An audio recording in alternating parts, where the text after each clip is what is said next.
Hi எல்லாருக்கும் வணக்கம். இன்றைக்கி தென்கரை ஃபார்ம்ஸில் டே 78. இன்றைக்கி பிரணவ் குட்டியோட ஃப்ரெண்ட்ஸ் எல்லாம் வந்த அன்றைக்கி லிவர் ஃப்ரை பண்ணியிருந்தேன் இல்லைங்களா. ஸோ அந்த லிவர் ஃப்ரையோட ரெசிபி நம்ம பார்த்துடலாம். லிவர் வந்து இப்படி தான் நாங்கள் பேக் பண்ணி கொடுப்போம். யாருக்காவது வேணும்னா கண்டிப்பாக ஆர்டர் ப்ளேஸ் பண்ணிக்கோங்க.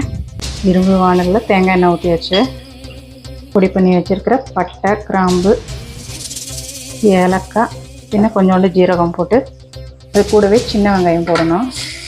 ஒரு 15 சின்ன வெங்காயத்தை ரவுண்ட் ரவுண்டாக வெட்டிட்டு 4 பச்சை மிளகாய் நல்லா வதங்கினது. ஒரு ஸ்பூன் ஜிஞ்சர் கார்லிக் பேஸ்ட் போட்டுக்கலாம். ஒரு டீஸ்பூன் கொத்தமல்லி பொடி, இன்னொன்று கரம் மசாலா. இதில் நம்ம கழுவி வச்சுட்டு லிவரை போட்டுக்கலாம். இப்போ லிவரை நல்லா மிக்ஸ் பண்ணிவிட்டு மூடி வச்சு வேக விடணும். கொஞ்சம் நேரம் மூடி வச்சு வேக விட்டு கொஞ்சம் தண்ணி விட ஆரம்பித்த உடனே மிளகுத்தூள் தூவி வச்சு நம்ம வறுத்து விட்டுடலாம்.